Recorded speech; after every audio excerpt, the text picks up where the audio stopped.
Hello, അമ്മ മനസ്സിൻ്റെ പുതിയൊരു എപ്പിസോഡിലേക്ക് എല്ലാവർക്കും സ്വാഗതം. ചാനൽ ആദ്യമായിട്ട് കാണുന്നവരാണെങ്കിൽ ഒന്ന് സബ്സ്ക്രൈബ് ചെയ്തിട്ട് ലൈക്ക് ചെയ്യണേ. അപ്പോൾ മനോഹരനോട് പറഞ്ഞു കൊടുത്ത സമയത്ത് മനീഷിന് തെറ്റിപ്പോവാണ്. അവൻ യു കെയിലേക്ക് പോയത് മാർച്ചിലാണെന്ന് പറഞ്ഞു കൊടുത്തപ്പോൾ മനോഹരൻ ആകെ സംശയം വരുന്നുണ്ട്. അപ്പോൾ അയാളത് മനീഷിനോട് തന്നെ പറയാണ്, മനീഷ്, എനിക്ക് എന്തോ മേഘയുടെ ഗർഭത്തിന് നീയാണ് കാരണക്കാരൻ എന്നാണ് തോന്നുന്നത്, ഒരു സംശയം. അയാൾ പറഞ്ഞത് കേട്ടത് മേഘയും മനീഷും ശരിക്കും ഞെട്ടിയിട്ടുണ്ടായിരുന്നു. എന്തുകൊണ്ടാ എനിക്കിങ്ങനെ ഒരു സംശയം വന്നതെന്ന് ചോദിച്ചാൽ, നമ്മുടെ ഭാര്യയോട് മറ്റൊരു പുരുഷൻ മോശമായി പെരുമാറിക്കഴിഞ്ഞാൽ ശരിക്കുള്ള ഭർത്താവാണെങ്കിൽ എന്താ ചെയ്യുക? തൻ്റെ ഭാര്യയോട് മോശമായി പെരുമാറിയവനെ ഇടിച്ച് കൊല്ലുക തന്നെ ചെയ്യും. അതും അല്ലെങ്കിൽ വടിവാൾ എടുത്തുകൊണ്ടുപോയി അവനെ വെട്ടിക്കൊല്ലും. പക്ഷേ നീയാണെങ്കിൽ സിദ്ധുവിനോട് മോശമായിട്ട് പോലും പെരുമാറുന്നില്ല. അവനോടൊന്ന് ദേഷ്യപ്പെടുന്നത് പോലും ഞാൻ കാണുന്നില്ല. അത് കേട്ടപ്പോൾ മനീഷ് തലതാഴ്ത്തി നിൽക്കുകയാണ്. കാരണം എത്രയൊക്കെ കള്ളങ്ങൾ മൂടി വെക്കാൻ ശ്രമിച്ചാൽ അത് പുറത്തു വരുന്നുള്ളത് അവനും നന്നായിട്ട് അറിയാമായിരുന്നു. അപ്പോൾ മേഘയാണെങ്കിൽ മനീഷ് തലതാഴ്ത്തി നിൽക്കുന്നത് നോക്കി നിൽക്കുകയാണ്. അവനോട് നീ ശബ്ദം ഉയർത്തി പോലും സംസാരിക്കുന്നില്ല. ഇതൊക്കെ കാണുമ്പോൾ എനിക്കെന്തോ നിന്റെ മേലിലാണ് സംശയം തോന്നുന്നത്. മനോഹരൻ പറഞ്ഞു തീർന്നതും മേഘ ദേഷ്യത്തോടെ പറയാണ്, അമ്മാവാ, ഒന്ന് വായും പൂട്ടി മിണ്ടാതെ നിൽക്കാൻ പറ്റുമോ? ഞാൻ പറഞ്ഞിട്ടാണ് മനീഷ് ആരുടെ അടുത്തും മോശമായിട്ട് പെരുമാറാത്തത്. സിദ്ധാർത്ഥിൻ്റെ അടുത്ത് പോയിട്ട് പ്രശ്നം ഉണ്ടാക്കരുതെന്ന് ഞാൻ അവനെ വിലക്കിയിട്ടുണ്ടായിരുന്നു. ഓ, അങ്ങനെയാണോ? ആ, ശരി ശരി മോളെ. മനീഷ് സിദ്ധുവിനെ അടിച്ചു എന്ന് കരുതി പ്രശ്നമൊക്കെ അവസാനിക്കുമോ? ഇല്ല, സിദ്ധുവിനെ ജയിലിലേക്ക് പറഞ്ഞു വിടണം. അതാണ് എൻ്റെ ഒരേ ഒരു എയിം. മേഘ പതറിക്കൊണ്ടാണ് സംസാരിക്കുന്നത്. മനീഷാണെങ്കിൽ ഒന്നും പറയാതെ കള്ളനെ പോലെ നിൽക്കുവാണ്. ശരി, കോടതിക്ക് സമയമായി, വാ നമുക്കെല്ലാവർക്കും അകത്തേക്ക് പോവാം. അങ്ങനെ മനീഷും മേഘയും കൂടി അകത്തേക്ക് പോയപ്പോഴും മനോഹരൻ അവിടെ തന്നെ നിൽക്കുകയാണ്. ഈ മനീഷിനെ കാണുന്ന സമയത്ത് അവൻ എന്തോ ഒരു കാര്യം മറച്ചു വെക്കുന്നത് പോലെയാണല്ലോ തോന്നുന്നത്. എന്തായാലും ഇവർ രണ്ടുപേരും എന്തോ ഒരു കാര്യം മറച്ചു വെക്കുന്നുണ്ട്. എന്തായാലും സിദ്ധു അല്ല മേഘയുടെ ഗർഭത്തിന് ഉത്തരവാദി എന്ന് തന്നെയാണ് തോന്നുന്നത്. കാരണം മനീഷിൻ്റെ നോട്ടം പോലും അത്ര ശരിയല്ല. എന്തായാലും നോക്കാം എന്താ സംഭവിക്കാന്ന്. അയാൾ അത് ചിന്തിച്ച് അവിടെ നിന്ന സമയത്ത് മേഘ ദൂരെ നിന്ന് വിളിക്കുകയാണ്, അമ്മാവാ വാ, ഇതാ വന്നു എന്ന് പറഞ്ഞിട്ട് അയാൾ പോവാണ്. അതേസമയം ചന്ദ്രികയുടെ അഡ്വക്കേറ്റ് പറയുന്നുണ്ട്, കോടതിക്ക് സമയമായി, വാ അകത്തേക്ക് പോവാം. സിദ്ധു വന്നിട്ട് അകത്തേക്ക് പോയാൽ പോരെ? മഹേന്ദ്രൻ ചോദിക്കുന്നുണ്ട്. ശരി, എങ്കിൽ ഞാൻ അകത്തേക്ക് പോവാം. നിങ്ങൾ സിദ്ധാർത്ഥ് വന്നതിന് ശേഷം അവനെയും കൂട്ടിക്കൊണ്ട് അകത്തേക്ക് വാ. ആ സമയത്ത് സിദ്ധാർത്ഥിൻ്റെ കാറ് കോടതി വളപ്പിൽ വന്നിട്ടുണ്ടായിരുന്നു.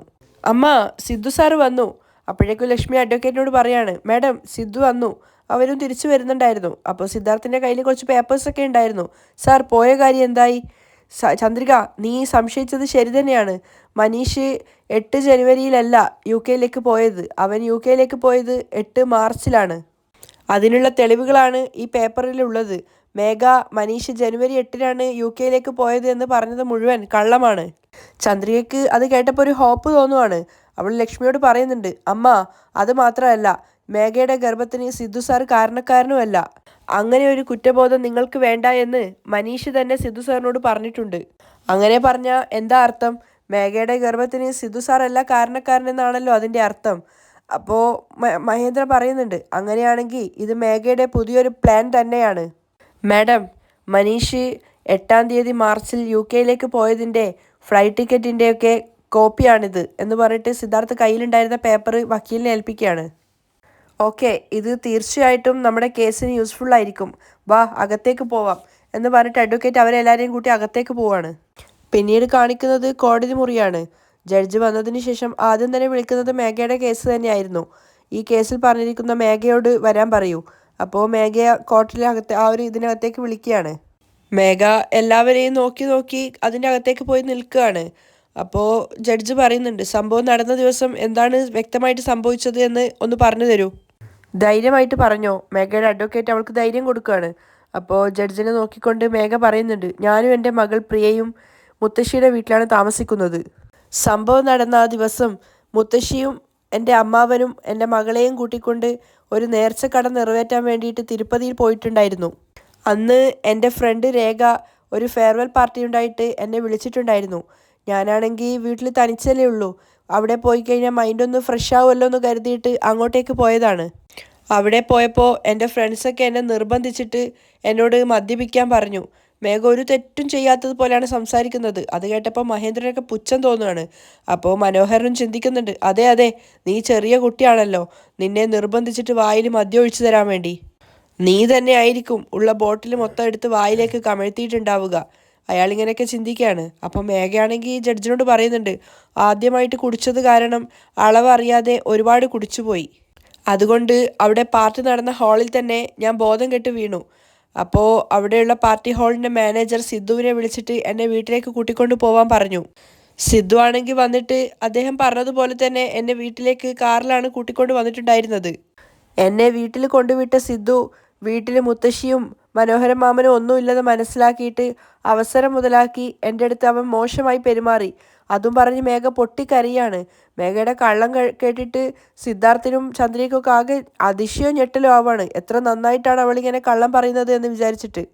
ജഡ്ജിയെ മാത്രമല്ല അവിടെ കൂടിയിരിക്കുന്ന എല്ലാവരും മേഘയെ വിശ്വസിക്കുന്ന രീതിയിലാണ് അവൾ പെരുമാറിയിട്ടുണ്ടായിരുന്നത്. സത്യമല്ല അറിഞ്ഞിട്ടും മേഘ വീണ്ടും അത് തന്നെ ആവർത്തിച്ച് പറയുന്നത് സിദ്ധുവിനോടുള്ള ദേഷ്യം കൊണ്ടായിരുന്നു. അവൾ കരഞ്ഞുകൊണ്ട് കോടതിയോട് പറയാണ്, പിറ്റേ ദിവസം എൻ്റെ ശരീരമൊക്കെ നല്ല വേദന ഉണ്ടായിരുന്നു. ഞാനാണെങ്കിൽ മറ്റെന്തെങ്കിലും കാരണമായിരിക്കും എന്ന് കരുതി സിദ്ധുവിനെ സംശയിച്ചതുമില്ല. 2 മാസത്തിന് ശേഷം ഡോക്ടറെ കണ്ടപ്പോഴാണ് ഞാൻ കൺസീവ് ആണെന്നുള്ള കാര്യം ഡോക്ടർ പറഞ്ഞ് ഞാൻ അറിയുന്നത്. അതിനുശേഷം അന്വേഷിച്ചപ്പോഴാണ് സിദ്ധുവാണ് എൻ്റെ അടുത്ത് മോശമായി പെരുമാറിയത് എന്ന് എനിക്ക് മനസ്സിലായത്. മേഘ പറയുന്നത് കേട്ട് കഴിഞ്ഞാൽ സത്യമായിട്ടും സിദ്ധാർത്ഥാണ് അവളെ പീഡിപ്പിച്ചതെന്ന് തോന്നുന്ന രീതിയിലായിരുന്നു അവൾ സംസാരിച്ചത്. മനീഷ് യാഥാർത്ഥ്യങ്ങൾ പറഞ്ഞു കൊടുത്തതിന് ശേഷവും അവളത് വിശ്വസിക്കാൻ കൂട്ടാക്കുന്നില്ല. സിദ്ധാർത്ഥിൻ്റെ ജീവിതം നശിപ്പിക്കണം എന്നുള്ള രീതിയിലായിരുന്നു അവൾ സംസാരിച്ചുകൊണ്ടിരിക്കുന്നത്.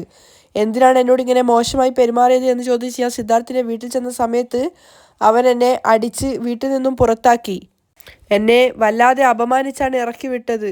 അപ്പം തന്നെ പോയി ഞാൻ പോലീസിൽ കംപ്ലൈൻറ്റ് ചെയ്തതാണ്. പക്ഷേ പോലീസ് ഒരു ആക്ഷനും എടുത്തില്ല. അതിനുശേഷമാണ് ഞാൻ കോടതിയിൽ നേരിട്ട് പരാതിയുമായിട്ട് വന്നത്. സിദ്ധു എൻ്റെ ജീവിതം നശിപ്പിച്ചിട്ട് പുറത്ത് ഒരു പ്രശ്നവും ഇല്ലാതെ സ്വതന്ത്രനായി നടക്കുവാണ്. അവൻ ജീവിതകാലം മുഴുവൻ ജയിലിൽ കഴിയുന്ന രീതിയിൽ മാഡം വേണം അവന് ശിക്ഷ കൊടുക്കാൻ. സിദ്ധാർത്ഥല്ല പ്രതിയെന്ന് അറിഞ്ഞിട്ടും മേഘയുടെ ഉള്ളിലുള്ള പക അത്രത്തോളം ഉണ്ടായിരുന്നു. ചന്ദ്രികയും സിദ്ധുവൊക്കെ ആകെ അതിശയിച്ചു പോവുകയാണ് മേഘ സംസാരിക്കുന്നത് കേട്ടിട്ട്. മനീഷാണെങ്കിൽ തലതാഴ്ത്തിയിരിക്കുകയാണ്. മനോഹരനാണെങ്കിൽ മനീഷിനെ ഒന്ന് പാളി നോക്കുവാണ്. ഇവനാണ് കാരണക്കാരൻ എന്നൊരു മട്ടിൽ. ആ സമയത്ത് മേഘയുടെ അഡ്വക്കേറ്റ് എഴുന്നേറ്റ് നിന്നിട്ട് പറയുന്നുണ്ട്, യുവർ ഓണർ, പാർട്ടി നടന്ന ആ ദിവസം സിദ്ധു അവൻ്റെ കാറിൽ മേഘയെ കൂട്ടിക്കൊണ്ട് വന്നിട്ടുണ്ടായിരുന്നു. ആ ദിവസം മേഘയെ കൂട്ടിക്കൊണ്ടുപോയി അവളുടെ വീട്ടിനകത്തേക്ക് ആക്കുന്നതിൻ്റെ CCTV ഫുട്ടേജ് ഈ പെൻഡ്രൈവിലുണ്ട്. ഇത് കോടതിയിൽ സബ്മിറ്റ് ചെയ്യാനുള്ള പെർമിഷൻ എനിക്ക് തരണം. അപ്പോൾ കോടതി അതിനുള്ള പെർമിഷൻ കൊടുക്കുവാണ്. ആ വീഡിയോ കോടതിയിൽ പ്ലേ ചെയ്യാണ്. ആ ബാറിൽ വെച്ചിട്ട് സിദ്ധാർത്ഥ് മേഘയെ എടുത്തുകൊണ്ട് വരുന്നതിൻ്റെ ആ ഒരു വിഷ്വലാണ് എല്ലാവരും കണ്ടത്. സിദ്ധാർത്ഥും ചന്ദ്രികയൊക്കെ നാണക്കേടോടുകൂടിയാണ് ഇരിക്കുന്നത്. അവസാനം ജഡ്ജ് പറയുന്നുണ്ട്, ഈ വീഡിയോയിൽ കണ്ടിരിക്കുന്ന സിദ്ധാർത്ഥിനെ ഇങ്ങോട്ടേക്ക് വരാൻ പറയൂ. അങ്ങനെ സിദ്ധാർത്ഥ് എഴുന്നേറ്റിട്ട് കോടതിയുടെ ആ കൂട്ടിനകത്തേക്ക് കയറുകയാണ്. സിദ്ധാർത്ഥ് വന്നപ്പോൾ ജഡ്ജ് സിദ്ധുവിനോട് ചോദിക്കുകയാണ്, സിദ്ധാർത്ഥ്, മേഘ നിങ്ങളുടെ പേരിൽ ചാർത്തിയിരിക്കുന്ന ഈ കുറ്റം നിങ്ങൾ ഏറ്റെടുത്തതാണോ? അപ്പോൾ സിദ്ധു പറയുന്നുണ്ട്, ഇല്ല യുവർ ഓണർ, ഈ മേഘ പറയുന്നത് മുഴുവൻ കള്ളമാണ്. അന്ന് സത്യത്തിൽ അവിടെ എന്താണ് നടന്നത് എന്ന് ഞാൻ പറയാം എന്ന് പറഞ്ഞ് സിദ്ധു അന്ന് സംഭവിച്ച കാര്യങ്ങളൊക്കെ കോടതിയോട് പറഞ്ഞു കൊടുക്കുകയാണ്. മേഘയെ കൂട്ടിക്കൊണ്ട് വന്നതും അതിനുശേഷം അവൾ വൊമിറ്റ് ചെയ്തത് കാരണം അവൾക്ക് തുടച്ചു കൊടുത്തതും വെള്ളം കൊടുത്തതും ശേഷം അവിടെ നിന്ന് ഇറങ്ങിപ്പോയതും അങ്ങനെ സംഭവിച്ച കാര്യങ്ങളൊക്കെ അവൻ പറഞ്ഞു കൊടുക്കുകയാണ്. അല്ലാതെ മേഘ പറയുന്നത് മുഴുവൻ കള്ളമാണ് എന്നവൻ കോടതിയോട് പറയുന്നുണ്ട്. അപ്പോഴേക്കും മേഘയുടെ അഡ്വക്കേറ്റ് എഴുന്നേറ്റ് വരികയാണ്. ഒബ്ജക്ഷൻ യുവർ ഓണർ, സിദ്ധു അന്ന് സംഭവിച്ച കാര്യങ്ങളിൽ പകുതി കാര്യങ്ങൾ മാത്രമേ ഇവിടെ ഇപ്പോൾ കോടതിയോട് പറഞ്ഞിട്ടുള്ളൂ. ബാക്കിയുള്ള സത്യം ഞാൻ പറയാം എന്ന് പറഞ്ഞിട്ട് അവർ സംസാരിക്കുകയാണ്. സിദ്ധാർത്ഥും അവർക്ക് അഗെയിൻസ്റ്റായിട്ട് സംസാരിച്ചുകൊണ്ടേയിരിക്കുകയാണ്. അന്ന് ഛർദ്ദിച്ചതും അതിനുശേഷം അവന് വെള്ളം എടുത്ത് കൊടുത്തതും അങ്ങനെ സമയം വൈകിയതിനെ കുറിച്ചൊക്കെ സിദ്ധു അവൻ്റെതായ രീതിയിൽ വിവരിച്ചു കൊടുക്കുകയാണ്. കാരണം ആ സമയത്താണ് സിദ്ധാർത്ഥ് മേഘയെ റേപ്പ് ചെയ്തത് എന്നാണ് മറ്റുള്ളവർ പറയുന്നത്. മനീഷ് എല്ലാം കേട്ട് തലതാഴ്ത്തിയിരിക്കുകയാണ്. അപ്പോൾ മേഘയുടെ അഡ്വക്കേറ്റ് പറയുന്നുണ്ട്, നന്നായിട്ട് കഥ പറയുന്നുണ്ട് മിസ്റ്റർ സിദ്ധാർത്ഥ്, നിങ്ങൾ പറയുന്ന കഥയിൽ ഒരു സത്യവും ഇല്ല. യുവർ ഓണർ, ദൈവത്തിൻ്റെ മേൽ സത്യം ചെയ്ത് ഞാൻ പറയാം, ഞാൻ പറഞ്ഞത് മുഴുവൻ സത്യമാണ്. ഞാൻ പറഞ്ഞതിൽ നിങ്ങൾക്ക് ആർക്കും വിശ്വാസമില്ലെങ്കിൽ എന്ത് ടെസ്റ്റിന് വേണമെങ്കിലും ഞാൻ തയ്യാറാണ്. മേഘയുടെ വയറ്റിൽ വളരുന്ന കുഞ്ഞിന് ഞാനാണ് അച്ഛൻ എന്ന് ആർക്കെങ്കിലും സംശയമുണ്ടെങ്കിൽ തീർച്ചയായിട്ടും DNA ടെസ്റ്റ് എടുത്ത് നോക്കാം. മേഘയുടെ വയറ്റിൽ വളരുന്ന കുഞ്ഞിൻ്റെ അച്ഛൻ ആരാണെന്ന് അപ്പോൾ എല്ലാവർക്കും മനസ്സിലാവും. സിദ്ധു പറഞ്ഞത് കേട്ടപ്പോൾ മേഘ ചെറുതായിട്ടൊന്ന് ഞെട്ടിയിട്ടുണ്ടായിരുന്നു. മനീഷിന് സന്തോഷമാണോ സങ്കടമാണോ എന്നറിയാത്ത അവസ്ഥയാണ്. ചന്ദ്രികയും ലക്ഷ്മിയും മഹേന്ദ്രനും ഒക്കെ അത് തന്നെയാണ് അംഗീകരിച്ചു കൊടുക്കുന്നത്. അപ്പോൾ മേഘയുടെ അഡ്വക്കേറ്റ് പറയുന്നുണ്ട്, യുവർ ഓണർ, മേഘയുടെ ഡോക്ടർ അവളുടെ വയറ്റിൽ വളരുന്ന കുഞ്ഞിന് ഈ അവസരത്തിൽ DNA ടെസ്റ്റ് എടുത്ത് നോക്കാൻ പറ്റില്ല എന്ന് പറഞ്ഞിട്ടുണ്ട്.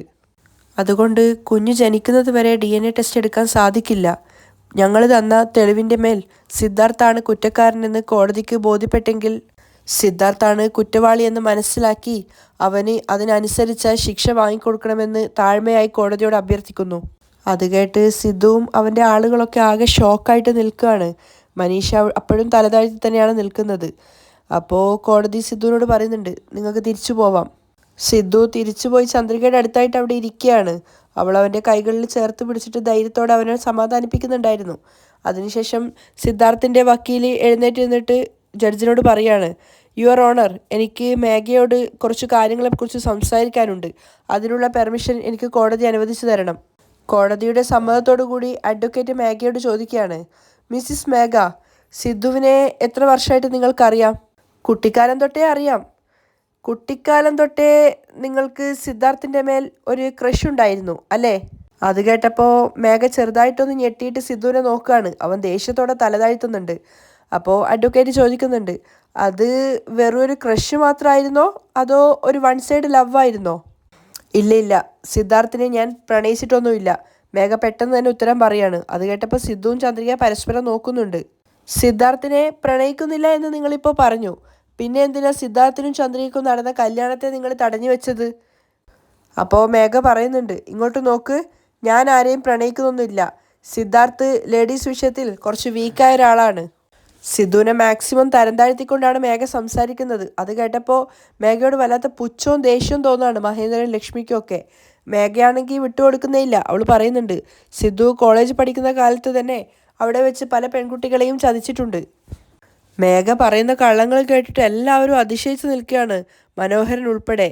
അതുപോലെ തന്നെ മനീഷാണെങ്കിൽ തൻ്റെ അവസരത്തിനൊത്തിട്ട് മേഘ എന്ത് കാര്യവും ചെയ്യുമെന്ന് മനസ്സിലാക്കിക്കൊണ്ടാണ് ഇരിക്കുന്നത്. അപ്പോൾ മേഘ കരഞ്ഞുകൊണ്ട് കോടതിയോട് പറയുന്നുണ്ട്, അതുപോലെയാണ് അവൻ എന്നെയും ചതിച്ചത്. പക്ഷേ ഞാൻ ഗർഭിണിയായി. അതുകൊണ്ടാണ് സിദ്ധാർത്ഥിൻ്റെയും ചന്ദ്രികയുടെയും കല്യാണം ഞാൻ തടുത്തു വെച്ചത്. ലക്ഷ്മി മനസ്സിൽ ചിന്തിക്കുകയാണ്, എടി ദുഷ്ടേ, ഇതുപോലെ വായിക്ക് വായി ഇങ്ങനെ കള്ളം പറയാൻ നിനക്ക് എങ്ങനെയാണ് സാധിക്കുന്നത്? അപ്പോൾ അഡ്വക്കേറ്റ് മേഘയോട് പറയാണ്, ഒരിക്കലുമല്ല, സിദ്ധാർത്ഥ് നിങ്ങളുടെ പ്രണയത്തെ അക്സെപ്റ്റ് ചെയ്തിട്ടുണ്ടായിരുന്നില്ല. അതുകൊണ്ട് നിങ്ങൾക്ക് സിദ്ധാർത്ഥിൻ്റെ മേൽ വല്ലാത്ത ദേഷ്യം ഉണ്ടായിരുന്നു. നിന്നെ ഒഴിവാക്കിയിട്ട് സിദ്ധു മറ്റാരെയും കല്യാണം കഴിക്കരുത് എന്ന് നിനക്ക് വാശിയുണ്ടായിരുന്നു. അതുകൊണ്ടാണ് ഇങ്ങനെയൊരു കുറ്റം സിദ്ധാർത്ഥിൻ്റെ മേൽ അവൻ്റെ കല്യാണം അടുത്ത സമയത്ത് തന്നെ നിങ്ങൾ ചാർത്തിക്കൊടുത്തത്. സിദ്ധു ചന്ദ്രികയെ കല്യാണം കഴിക്കാൻ പാടില്ല എന്ന് നിങ്ങൾ ആദ്യം തന്നെ ഉറച്ചു തീരുമാനിച്ചിട്ടുണ്ടായിരുന്നു. അതുകൊണ്ടാണ് കൃത്യസമയത്ത് തന്നെ ഇങ്ങനെ ഒരു കാര്യം ചെയ്തിട്ട് ആ കുറ്റം സിദ്ധാർത്ഥിൻ്റെ മേൽ ചാർത്തിക്കൊടുത്തത്. അപ്പോൾ മേഘ കരഞ്ഞുകൊണ്ട് പറയാണ്, ചന്ദ്രികയെ കല്യാണം ചെയ്യാൻ പോകുന്ന സിദ്ധാർത്ഥ് എൻ്റെ അടുത്ത് എന്തിനാ പിന്നെ മോശമായിട്ട് പെരുമാറിയത്? സിദ്ധു നിങ്ങളടുത്ത് മോശമായി പെരുമാറിയെന്ന് നിങ്ങൾ വായി കൊണ്ട് പറയുന്നതാണ്. അതിനുള്ള തെളിവോ ആൾക്കാരോ ആരും തന്നെ ഇല്ല. ആര് പറഞ്ഞു ഇല്ലാന്ന്? എൻ്റെ വയറ്റിൽ വളരുന്ന കുഞ്ഞ് സിദ്ധു എൻ്റെ അടുത്ത് മോശമായി പെരുമാറിയെന്നതിന് ഏറ്റവും വലിയ തെളിവ് ആ കുഞ്ഞാണ്. മേഘ കരഞ്ഞുകൊണ്ട് കോടതിയെ വിശ്വസിപ്പിക്കുകയാണ്. അപ്പോൾ അഡ്വക്കേറ്റ് ചോദിക്കുന്നുണ്ട്, ശരി ആയിക്കോട്ടെ, നിങ്ങളുടെ എക്സ് ഹസ്ബൻഡ് ആയിട്ടുള്ള മനീഷ് എപ്പോഴാണ് യു കെയിലേക്ക് പോയത്? ജനുവരി 8-നാണ് യു കെയിലേക്ക് പോയത്. ഓ, അങ്ങനെയാണോ? യുവർ ഓണർ, എനിക്ക് മേഘയുടെ എക്സ് ഹസ്ബൻഡ് ആയിട്ടുള്ള മനീഷിനെ ഒന്ന് ചോദ്യം ചെയ്യണം. കോടതി മനീഷിനെ ചോദ്യം ചെയ്യാൻ വേണ്ടി വിളിപ്പിക്കുകയാണ്. അപ്പോൾ അഡ്വക്കേറ്റ് ചോദിക്കുന്നുണ്ട്, മനീഷ്, നിങ്ങൾ 8 ജനുവരി യു കെയിലേക്ക് പോയി എന്നാണ് പറയുന്നത്, അത് ശരിയാണോ? മനീഷ് മേഘയെ നോക്കിക്കൊണ്ട് നിൽക്കുകയാണ്. അപ്പം മേഘ പറയുന്നുണ്ട് സമ്മതിക്കാൻ. അപ്പോൾ അഡ്വക്കേറ്റ് പറയാണ്, ജഡ്ജിയെ നോക്കിക്കൊണ്ട് ഉത്തരം പറയൂ മനീഷ്. അതെ, 8 ജനുവരിയിലാണ് ഞാൻ യു കെയിലേക്ക് പോയത്. കോടതിയെ നോക്കിക്കൊണ്ട് മനീഷ് പറയാണ്, ശരി, 8 ജനുവരി യു കെയിലേക്ക് പോയ നിങ്ങൾ എപ്പോഴാണ് തിരിച്ചു വന്നത്? 2 ആഴ്ച മുന്നേ. ഓക്കെ, അപ്പോൾ പറഞ്ഞു വരുന്നത് സംഭവം നടന്ന ആ ദിവസം നിങ്ങൾ നാട്ടിലേ ഉണ്ടായിരുന്നില്ല എന്നാണ് അല്ലേ? അതെ, ഞാനിവിടെ ഉണ്ടായിരുന്നില്ല. മനീഷ് വീണ്ടും കള്ളം പറയാണ്. യുവർ ഓണർ, ഈ പോയിന്റ് നോട്ട് ചെയ്ത് വെക്കണം. സംഭവം നടന്ന സമയത്ത് മനീഷ് ഇന്ത്യയിലുണ്ടായിരുന്നു. മനീഷ് മേഘ പറഞ്ഞതുപോലെ 8 ജനുവരി യു കെയിലേക്ക് പോയിട്ടുണ്ടായിരുന്നില്ല. അഡ്വക്കേറ്റ് സത്യം പറഞ്ഞത് കേട്ടപ്പോൾ മേഘയും മനീഷും ശരിക്കും ഒന്ന് പതറിയിട്ടുണ്ടായിരുന്നു. മനീഷ് യു കെയിലേക്ക് പോയത് മാർച്ച് 8-നാണ് യുവർ ഓണർ. അതിനുള്ള തെളിവ് നിങ്ങളുടെ കയ്യിലുണ്ടോ? കോടതി ചോദിക്കുകയാണ്. ആ ഉണ്ട് യുവർ ഓണർ, ഇത് മാർച്ച് 8-ാം തീയതി മനീഷ് യു കെയിലേക്ക് പോയതിൻ്റെ ഫ്ലൈറ്റ് ടിക്കറ്റിൻ്റെ കോപ്പിയാണ്. മേഘ ഒട്ടും പ്രതീക്ഷിക്കാത്തൊരു ട്വിസ്റ്റ് ആയിരുന്നു അത്. ആ ഒരു പേപ്പർ വാങ്ങിയിട്ട് കോടതി അതിൽ നിന്ന് വേണ്ടുന്ന പോയിന്റ്സ് ഒക്കെ എഴുതിയെടുക്കുകയാണ്. മേഘ ശരിക്കും തോറ്റുപോയ പോലെ നിൽക്കുന്നുണ്ട്. അപ്പോൾ മനീഷും ചിന്തിക്കുകയാണ്, ഞാൻ മാർച്ച് 8-ാം തീയതിയാണ് യു കെയിലേക്ക് പോയത് എന്ന് ഇവരെങ്ങനെയാണ് കണ്ടുപിടിച്ചത് എന്ന് അറിയില്ലല്ലോ. അപ്പോൾ കോടതി മനീഷിനോട് ചോദിക്കുന്നുണ്ട്, ജനുവരി 8-ന് യു കെയിലേക്ക് പോയി എന്നാണല്ലോ നിങ്ങൾ പറഞ്ഞത്. പക്ഷേ മാർച്ച് 8-ന് യു കെയിലേക്ക് പോയതായിട്ടാണ് ഈ ഒരു പാസ്പോർട്ടിൻ്റെ കോപ്പിയിലുള്ളത്. ഇതിന് നിങ്ങൾ എന്താണ് മറുപടി പറയുന്നത്? മനീഷ് ഒന്നും പറയാനാവാതെ നിൽക്കുകയാണ്. ചെറിയൊരു വിജയത്തിൻ്റെ സന്തോഷത്തിലാണ് ചന്ദ്രികയും സിദ്ധുവും ഒക്കെ ഉണ്ടായിരുന്നത്. അപ്പോൾ കോടതി പറയുന്നുണ്ട് നാളെ മനീഷിൻ്റെ പാസ്പോർട്ട് കോടതിയിൽ എത്തിക്കാൻ വേണ്ടിയിട്ട്. അപ്പോൾ മേഘയുടെ അഡ്വക്കേറ്റ് എഴുന്നേറ്റ് നിന്നിട്ട് പറയാണ്, യുവർ ഓണർ, സിദ്ധാർത്ഥ് മേഘയെ ഗർഭിണിയാക്കി, ബലാത്കാരമായിട്ട് ഗർഭിണിയാക്കി. അതാണിപ്പോൾ ഇവിടുത്തെ വിഷയം. അല്ലാതെ മനീഷ് 8 ജനുവരിയിലാണോ മാർച്ച് 8-നാണോ യു കെയിലേക്ക് പോയത് എന്ന് ഇവിടെയുള്ള വിഷയമല്ല. വെറുതെ ഇതിനിടയിലേക്ക് അത് കൂട്ടിക്കൊഴിച്ചിട്ട് പ്രശ്നം ഏതോ ഒരു ദിശയിലേക്ക് മാറ്റാനാണ് എതിർഭാഗം ശ്രമിക്കുന്നത്. ഈ കേസുമായി യാതൊരു ബന്ധവുമില്ലാത്ത ഈ ഒരു കാര്യം പറഞ്ഞ് ഈ കേസിനെ വഴിതിരിച്ചു വിടാനാണ് എതിർഭാഗം ശ്രമിക്കുന്നത്. സിദ്ധു മേഘയോട് മോശമായി പെരുമാറി, അതിൽ മേഘ ഗർഭിണിയുമായി. ആ കാര്യത്തെക്കുറിച്ച് മാത്രം ഇപ്പോൾ നമ്മൾ വിചാരണ ചെയ്യുകയാണെങ്കിൽ ഈ കേസ് എത്രയും പെട്ടെന്ന് തന്നെ അവസാനിക്കും എന്നാണ് എനിക്ക് തോന്നുന്നത്. മേഘയുടെ അഡ്വക്കേറ്റ് പറഞ്ഞപ്പോഴേക്കും സിദ്ധുവിൻ്റെ അഡ്വക്കേറ്റ് പറയുകയാണ്, objection your honour, Manish March 8-ന് യു കെയിലേക്ക് പോയതും മേഘയുടെ ഗർഭവുമായി ബന്ധമുണ്ട്. അത് ഞാൻ കോടതിയെ ബോധിപ്പിക്കാൻ വേണ്ടി വ്യക്തമായി പറഞ്ഞു തരാം. അതിനു മുൻപ് എനിക്ക് മേഘയെ ഒന്നുകൂടി ചോദ്യം ചെയ്യേണ്ട കാര്യമുണ്ട് യുവർ ഓണർ. അത് പറഞ്ഞിട്ട് മേഘയുടെ അടുത്തേക്ക് പോകുമ്പോൾ മേഘ ഇങ്ങനെ ഞെട്ടി നിൽക്കുകയാണ്. അടുത്തതായിട്ട് എന്തായിരിക്കും ചോദിക്കാൻ പോകുന്നത് എന്ന് ആലോചിച്ചിട്ട്.